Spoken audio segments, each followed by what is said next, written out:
నేను already 45 days spoken English courses start చేశాను. 41 days వరకు చేసి ఆపేశాను. మళ్ళీ ఇంకొక కొత్త కోర్స్ స్టార్ట్ చేస్తాను. ఇంకా ఈజియెస్ట్ వే ఫైండ్ అవుట్ చేసి స్టార్ట్ చేద్దామని ఆగాను. Hello everyone, welcome back to good life style good English. My name is Madhavi Vemuri. ఇవాళ వీడియోలో మనము ఒక ఇంట్రెస్టింగ్ టాపిక్ డిస్కస్ చేసుకుందాము. చాలామందికి ఉన్నటువంటి ఒక ఒపీనియన్ నిజమా కాదా, గ్రామర్ ద్వారా ఇంగ్లీష్ నేర్చుకోవడము అంటే స్పోకెన్ ఇంగ్లీష్ నేర్చుకోవడము మంచి పద్ధతి కాదు అని, దానివల్ల ఇంగ్లీష్ మాట్లాడటంలో కొన్ని అబ్స్ట్రాకిల్స్ ఎదురవుతూ ఉంటాయని, సో ఫ్లూయెంట్గా మాట్లాడటం అనేది చాలా కష్టం అవుతుందని చాలామందికి ఉన్నటువంటి అభిప్రాయం. అది నిజమా కాదా? What is the best way to learn spoken English అనేది మనము ఇవాళ డిస్కస్ చేసుకుందాం. ఓకే, సో మీలో ఫస్ట్ టైం కనుక ఈ ఛానల్ చూస్తున్నట్లయితే ప్రీవియస్ వీడియోస్ కూడా ఒకసారి చెక్ చేసి ఛానల్ని సబ్స్క్రైబ్ చేసుకోండి. ఓకే, వీడియో నచ్చితే తప్పకుండా లైక్ చేయండి, 10 మందికి కూడా షేర్ చేయండి, కామెంట్ చేయండి. ఓకే, సో ఇప్పుడు ఇది నిజమా కాదా? గ్రామర్ ద్వారా ఇంగ్లీష్ నేర్చుకుంటే అది ఇబ్బంది అవుతుంది, మాట్లాడటానికి ఇబ్బంది అవుతుంది, స్లోగా కన్స్ట్రక్ట్ చేసుకోవాలి సెంటెన్సెస్, సో కొంచెం డిలే అనేది వస్తుంది, గ్యాప్ వస్తుంది, అంత ఫ్లూయెంట్గా మాట్లాడలేము అని చాలామందికి ఉన్నటువంటి ఒపీనియన్. పైగా ఇప్పుడు మన మదర్ టంగ్ మనం గ్రామర్తో నేర్చుకున్నామా? అంటే మన మదర్ చిన్నప్పుడు మనకి 1 year అప్పటి నుంచి కూడా ఇది నామవాచకం అని, ఇది సర్వనామం అని, ఇది క్రియ అని, క్రియా విశేషణం అని ఏమి చెప్పలేదే. అప్పుడే కదా, ఇప్పుడు కూడా చెప్పరు. మనకు అసలు వాటి అవసరం కూడా ఉండదు. అంటే మనం సబ్జెక్ట్ వైజ్గా నేర్చుకోవాలి, కానీ మనం మాట్లాడటానికి, మన తెలుగులో, మన మదర్ టంగ్లో మనం మాట్లాడటానికి వాటి నేర్చుకోవాల్సిన అవసరమే ఉండదు. ఇది భూతకాలం, ఇది వర్తమాన కాలం, ఇది భవిష్యత్ కాలం అని ప్రత్యేకించి ఈ టెర్మినాలజీ వాడుతూ మనం నేర్చుకోము. మామూలుగా చాలా న్యాచురల్గా మన మదర్ టంగ్ అనేది ఫస్ట్ చిన్నప్పటి నుంచి నేర్చుకుంటూ పెరుగుతాము. సో మనకి ఎంత న్యాచురల్గా మన మదర్ టంగ్ వస్తుందంటే we can express everything in our mother tongue comfortably.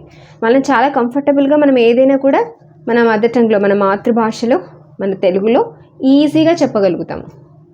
Okay, అంటే మనం తెలుగు మాట్లాడేటప్పుడు చాలా కంఫర్టబుల్గా ఉంటాము, బట్ ఇంగ్లీష్కి వచ్చేటప్పటికి అంత కంఫర్టబుల్గా ఉండలేము, మాట్లాడలేము.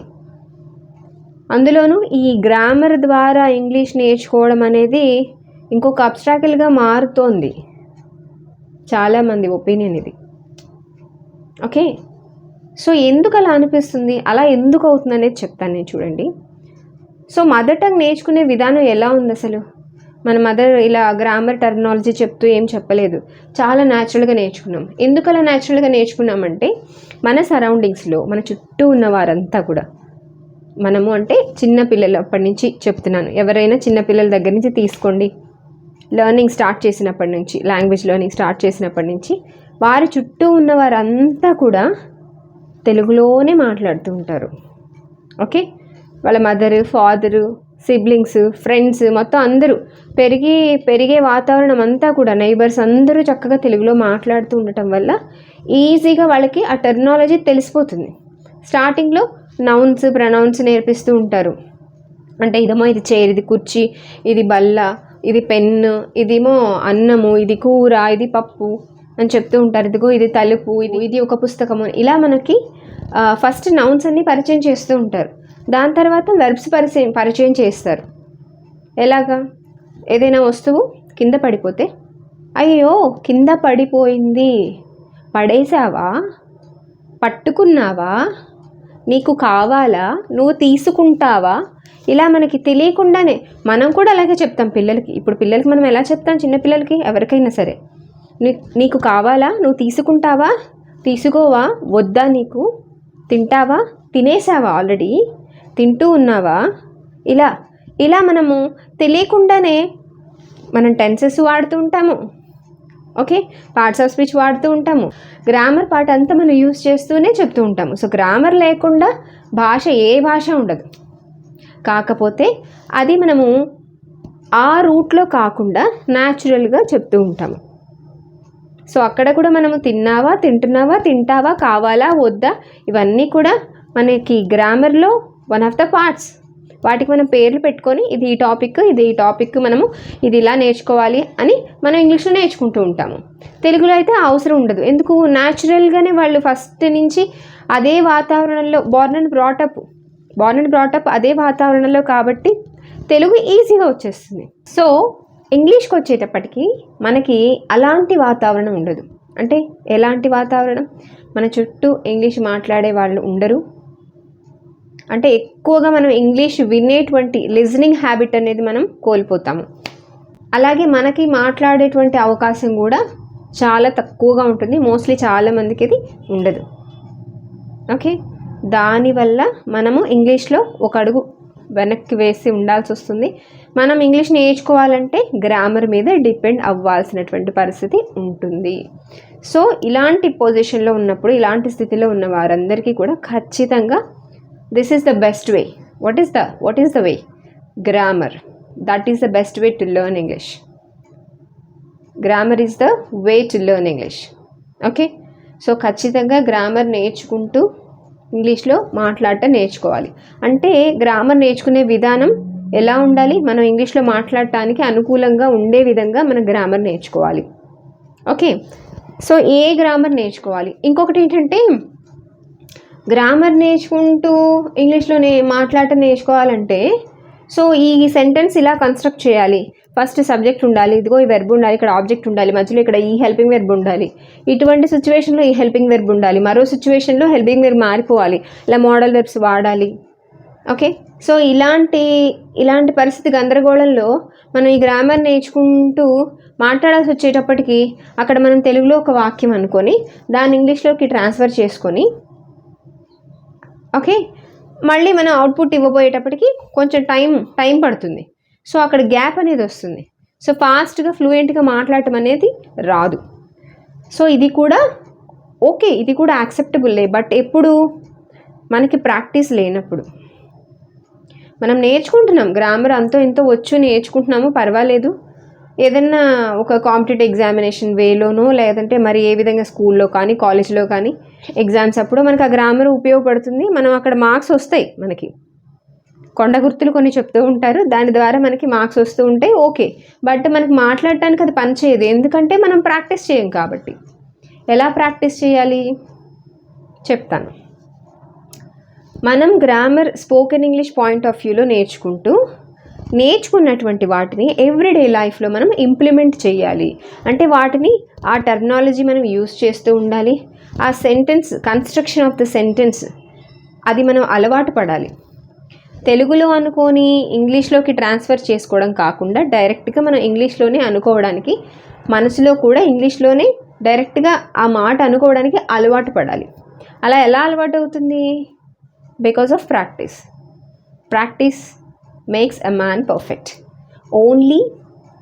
Practice only makes a man perfect.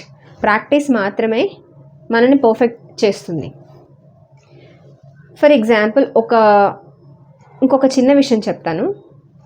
ఇప్పుడు ఏ పనైనా తీసుకోండి, సపోజ్ కుకింగ్ కావచ్చు, ఆర్ ఎనీ అదర్ వర్క్ కావచ్చు, అది ఏ వర్క్ అయినా కావచ్చు. జాబ్లో అంటే టీచర్స్ చేసే వర్క్ కావచ్చు, ఆర్ సాఫ్ట్వేర్ ఇంజనీర్స్ చేసే వర్క్ కావచ్చు, ఆర్ సపోజ్ ఒక కార్పెంటర్ వర్క్ కావచ్చు, ఒక ఎలక్ట్రీషియన్ చేసే వర్క్ కావచ్చు, ఒక ప్లంబర్ చేసే వర్క్ కావచ్చు, ఒక వెల్డింగ్ పని కావచ్చు. ఏ పని తీసుకున్నా కూడా డే 1 మనము వాటి టిప్స్ అవి తెలుసుకొని, ఇదిగో ఈ పని ఇలా చేయాలి, ఈ వంట ఇలా చేయాలి, ఇది ఈ వుడ్ ఇలా కట్ చేయాలి, మనం ఒకసారి చూసి తెలుసుకొని ఫస్ట్ డేనే మనము చేసేయగలుగుతాం ఆ పని పర్ఫెక్షన్ అనేది రాదు కదా. సో పర్ఫెక్షన్ ఫస్ట్ డే రాదు, సెకండ్ డే కూడా రాదు. చేయగా కొంతకాలానికి అలవాటు అవుతుంది. ఓకే, అది ఇంకొక సంవత్సరం పాటు చేసిన తర్వాత దాంట్లో మనం నైపుణ్యం సంపాదించుకోగలుగుతాము. అదే పని మనం ఏళ్ల తరబడి చేస్తూ ఉంటే మనకి స్పీడ్ కూడా పెరుగుతుంది. ఆ పని చేసేటువంటి స్పీడ్ పెరుగుతుంది, దాంట్లో క్వాలిటీ పెరుగుతుంది, మనకి ఎక్స్పీరియన్స్ వస్తుంది. మనకి ఇలా చేయొచ్చు, ఇలా చేయకూడదు అని మనకి what to do, what not to do కూడా తెలిసిపోతుంది. So everything is possible only through practice. Everything is possible only by practice. ఆ విషయం మనం తెలుసుకోవాలి. ఇప్పుడు గ్రామర్ కూడా అంతే. మనము స్పోకెన్ ఇంగ్లీష్ పాయింట్ ఆఫ్ వ్యూలో గ్రామర్ నేర్చుకుంటూ మనం ఎవ్రీడే ప్రాక్టీస్ చేయగా కొంతకాలానికి మనం తెలుగులో అనుకొని ఇంగ్లీష్లోకి ట్రాన్స్ఫర్ చేయడం కాకుండా డైరెక్ట్గా ఇంగ్లీష్లోనే అనుకుంటూనే మాట్లాడటము. మనం ఇప్పుడు ఇలా మాట్లాడుతూ నెక్స్ట్ ఏం మాట్లాడాలని మనము మాట్లాడుతూ ఉన్నప్పుడే మన మైండ్లో ఆలోచించుకోగలిగే కెపాసిటీ అనేది పెరుగుతుంది. ప్రాక్టీస్ చేయగా ఖచ్చితంగా పెరుగుతుంది. Only possibility is possible only because of practice. అంతే, ప్రాక్టీస్. మాట్లాడాలి, ధైర్యంగా మాట్లాడాలి. మనం ఏం నేర్చుకున్నామో అది మనం అవుట్పుట్ అనేది ఇచ్చేయాలి ధైర్యంగా. ఎగతాళి చేస్తారేమో, నవ్వుతారేమో, లేదంటే తప్పులు దొరికితే బాగోదేమో, అందరు ఏమనుకుంటారో అన్న ఒక ఫియర్ని పక్కన పెట్టేసేయండి. ఆ ఇన్ఫీరియారిటీ కాంప్లెక్స్ అస్సలు ఉండకూడదు ఇంగ్లీష్ నేర్చుకోవడానికి, ఇంగ్లీష్ మాట్లాడటానికి. సో తప్పో ఒప్పో మన అవుట్పుట్ అనేది ఇస్తూ ఉంటే మిస్టేక్స్ వస్తాయి, ఖచ్చితంగా వస్తాయి. వాటిని మనం కరెక్ట్ చేసుకుంటూ ముందుకెళ్తాం. ఎప్పటికీ అలానే ఉండిపోం కదా, కొంతకాలానికి పర్ఫెక్షన్ అనేది వస్తుంది. ఆ వచ్చే దారిలో కొన్ని ఆటంకాలు ఉంటాయి, బట్ వాటన్నిటిని దాటుకుంటూ ముందుకెళ్తే one day you will be perfect ఖచ్చితంగా. సో ఎలా నేర్చుకోవాలి అనేది మాత్రం తెలియాల్సి ఉంటుంది. So as per my experience, as per my knowledge, నేను ఏ స్టాండర్డ్ గ్రామర్ బుక్ చూసి చెప్పట్లేదు. నేను ఒక ఆర్డర్ చెప్తాను, అంటే నా పాయింట్ ఆఫ్ వ్యూలో నాకు తెలిసినంత వరకు ఇలా నేర్చుకుంటే మనకి ఈజీగా ఉంటుంది, మనం ఈజీగా మాట్లాడగలుగుతాము, నేర్చుకోగలుగుతాము, అర్థం చేసుకోగలుగుతాము అని నేను ఒక ఆర్డర్ చెప్తాను. గ్రామర్ అసలు ఎలా నేర్చుకోవాలి, ఫైనల్గా మనకి రిజల్ట్ ఇంగ్లీష్లో మాట్లాడేయటం, అది ఎలా వస్తుంది అనేది నేను వివరంగా ఒక ఆర్డర్ ఆఫ్ గ్రామర్ టాపిక్స్ చెప్తాను. ఆ ఆర్డర్లో ఫాలో అవ్వండి. This is my opinion only. నేను ఏ స్టాండర్డ్ బుక్స్ నుంచి ఈ ఆర్డర్ అనేది చెప్పట్లేదు. నాకు తెలిసినంత వరకు ఈ ఆర్డర్లో అయితే బాగుంటుంది అని చెప్తున్నాను. ఓకే, చూడండి ఇక్కడ నేను నాకు తెలిసినటువంటి ఒక ఆర్డర్లో రాశాను. ఇది ఏ స్టాండర్డ్ బుక్ బేస్ చేసుకుని రాసినటువంటి టాపిక్స్ కావు. ఎవరు చెప్పినా ఈ టాపిక్సే చెప్తారు, బట్ ఆర్డర్ ఆఫ్ ప్రయారిటీ అనేది మారుతూ ఉంటుంది, కొంచెం ముందు వెనక అవుతూ ఉంటుంది. సో ఎలా నేర్చుకున్నా పర్వాలేదు, బట్ నాకు తెలిసినంతలో ఈ ఆర్డర్లో నేర్చుకోవడం వల్ల కొంత బెనిఫిషియల్గా ఉంటుంది అని నా ఉద్దేశం అనమాట. చూడండి, ఫస్ట్ ఇంగ్లీష్ నేర్చుకోవాలని అనుకునే ప్రతి ఒక్కరికి కూడా ఫస్ట్ బేసిక్ ఇంగ్లీష్ కోసం పార్ట్స్ ఆఫ్ స్పీచ్ నేర్చుకోవచ్చు. పార్ట్స్ ఆఫ్ స్పీచ్తో కాకుండా కూడా మనం స్టార్ట్ చేయొచ్చు, బట్ బేసిక్గా ఏంటంటే ఏ వర్డ్ ఏంటి, ఆ వర్డ్ అలా ఆ సెంటెన్స్లో ఎలా పని చేస్తుంది అని తెలుసుకోవాలి. కాబట్టి పార్ట్స్ ఆఫ్ స్పీచ్ బేసిక్గా మనము తెలుసుకోవాలి. 8 పార్ట్స్ ఉంటాయి: noun, pronoun, adjective, verb, adverb, preposition, conjunction and interjection. So వీటి గురించి కొంత మినిమం నాలెడ్జ్ అనేది రావాలి ఫస్ట్. సెకండ్ వన్ వచ్చి be forms, do forms, have forms, వాటి యూసేజ్ తెలియాలి. ఓకే, నెక్స్ట్ వచ్చి వెర్బ్ కాంజుగేషన్స్. వెర్బ్ కాంజుగేషన్స్ అంటే V1, V2, V3 అంటూ ఉంటాం కదా, వెర్బ్ రూపాలు, base form, past simple, past participle forms, అవి తెలియాలి. ఓకే, నెక్స్ట్ వచ్చి మోడల్ వెర్బ్స్. మనము be forms, do forms, have forms నేర్చుకునేటప్పుడే model verbs నేర్చుకోవచ్చు, కానీ ఎవరి ప్రయారిటీ వారిది. ఓకే, ఈ రెండు అటు ఇటు మారినా పర్వాలేదు. ఓకే, మోడల్ వెర్బ్స్ కూడా నేర్చుకోవాలి. నెక్స్ట్ వచ్చి tenses. This is the heart of the grammar. Okay, tenses బాగా నేర్చుకోవాలి, క్షుణ్ణంగా నేర్చుకోవాలి. కళ్ళు మూసుకొని నిద్రలో అడిగినా కూడా స్ట్రక్చర్ కానీ సిచ్యువేషన్ని బట్టి సెంటెన్స్ కానీ టకటక చెప్పేంత బాగా నేర్చుకోవాలన్నమాట. ఓకే, నెక్స్ట్ వచ్చి types of sentences. Okay, types of sentences అంటే వాక్యాల్లో రకాలన్నమాట. ఎలా ఉంటాయి అవి? అసర్టివ్ సెంటెన్స్ అంటాం కదా, అంటే స్టేట్మెంట్ అంటాం, 2 రకాలు, అఫర్మేటివ్, నెగటివ్.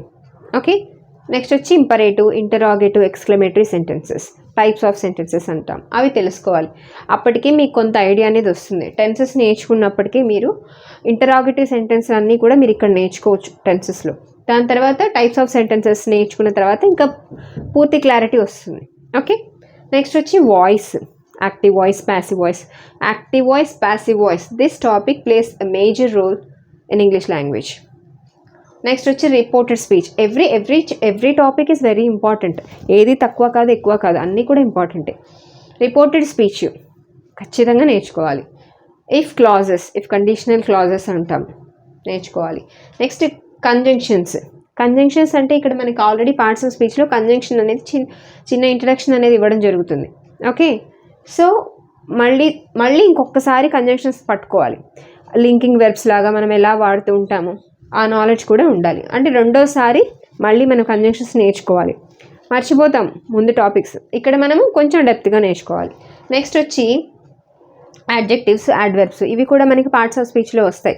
అక్కడ మనం బ్రీఫ్గా నేర్చుకుంటాము. ఇక్కడ ఏంటంటే ఇంకొంచెం డెప్త్కి వెళ్ళిపోయి యాడ్జెక్టివ్, యాడ్వర్బ్కి ఉన్న డిఫరెన్స్ బాగా తెలుసుకొని మనం యూసేజ్ అనేది కరెక్ట్గా చేయగలగాలి. నెక్స్ట్ వచ్చి ప్రిపోజిషన్స్ కూడా మనకి పార్ట్స్ ఆఫ్ స్పీచ్లో వస్తుంది.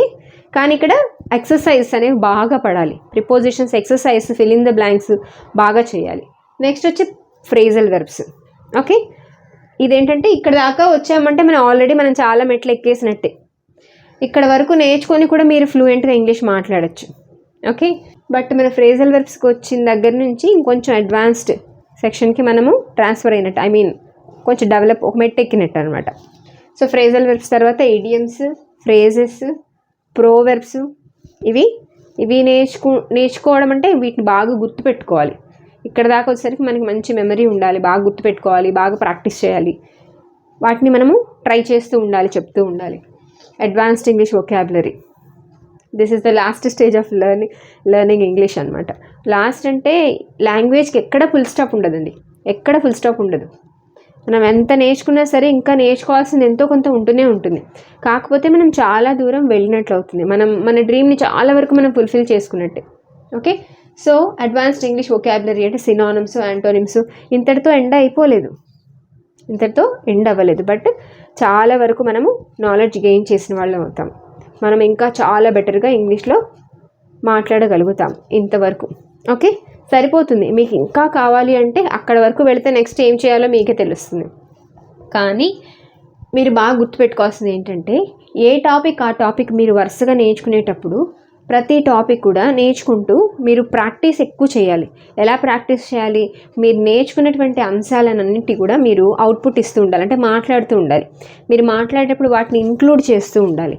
దాంతోపాటుగా మీకు కావాలంటే గూగుల్లో బోలెడన్ని వర్క్షీట్స్ దొరుకుతాయి, ఫిల్లింగ్ ద బ్లాంక్స్ రూపంలో కానీ ఏ రూపంలో అయినా సరే. Suppose active voice, passive voice తీసుకుందాము. ఒక సెంటెన్స్ యాక్టివ్ వాయిస్లో ఇస్తే మీరు దాన్ని ప్యాసివ్ వాయిస్లోకి చేంజ్ చేయాలి, ప్యాసివ్లో ఇస్తే యాక్టివ్లోకి చేంజ్ చేయాలి. Reported speech, direct to indirect, indirect to direct. ఇంకొక టాపిక్ ఉంది ఇక్కడ, డిగ్రీస్ ఆఫ్ కంపారిజన్.